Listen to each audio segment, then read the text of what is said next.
we're solving the urban water and sanitation problem through improved wastewater management.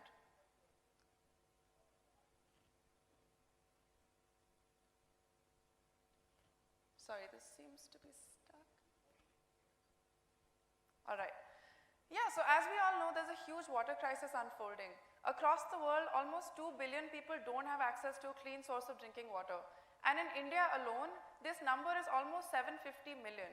And the way we see it, this is fundamentally a wastewater management problem. Because if we treat and recycle most of our wastewater, we can actually meet most of our water needs as well as avoid contamination of fresh water. And so what this means is that wastewater treatment facilities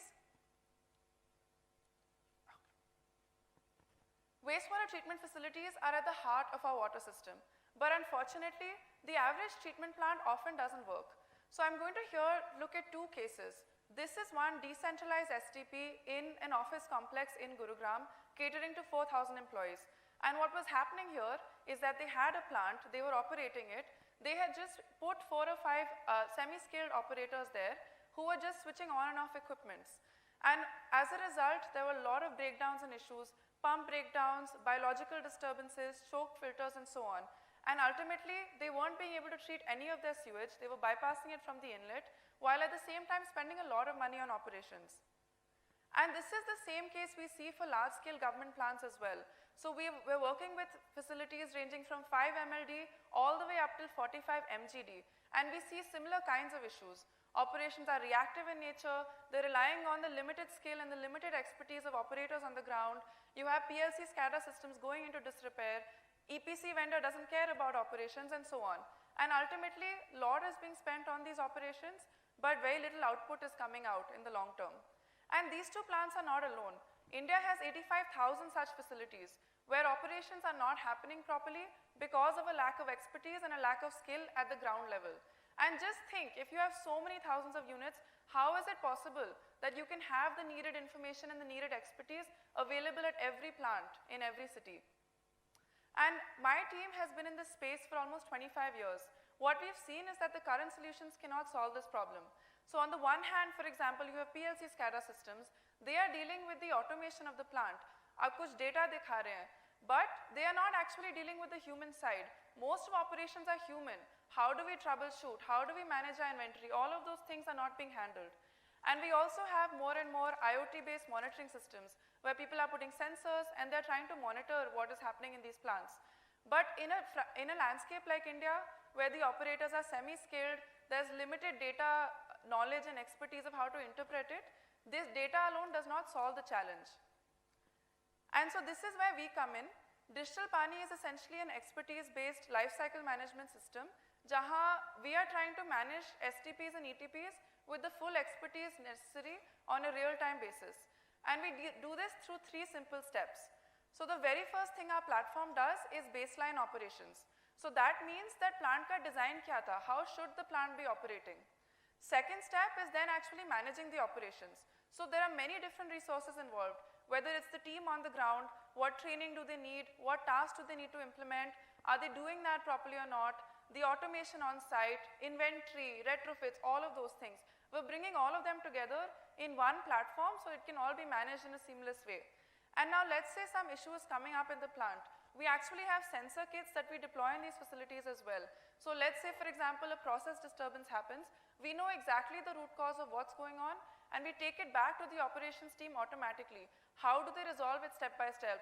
Have they done it properly? Have they done it on time? And so on. And then the final thing is looking at improvement. So we're not just focused on day-to-day operations, but we need to look at the whole life cycle of these units ahead. They should ideally work well for at least 25, 30 years.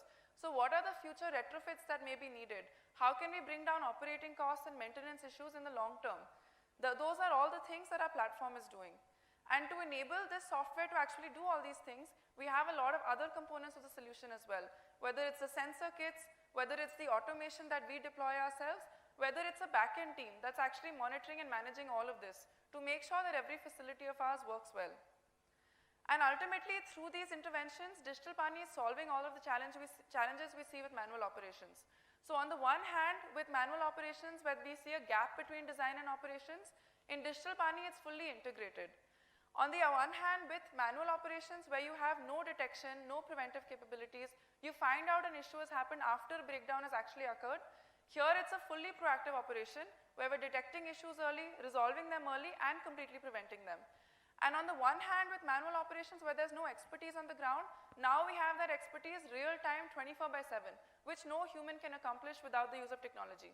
And finally, rather than just a short-term focus, we're looking ahead at the whole life cycle and managing it all together. And we actually have business models to make it effective for customers to adopt us. So in government plans, we're seeing that with the use of our solution, we're able to bring down operating costs by almost up to 35%. And for private STPs and ETPs, we're actually able to offer them innovative models where their own maintenance staff can handle the operations with our system. And we also partner with O&M providers to actually provide end-to-end operations, provide an ROI from day one. And we've seen a lot of great result of all of this. So whether it's with private treatment plants where we've seen 100% treatment from dysfunction as well as operating cost reduction up to 35%, or whether it's government plants.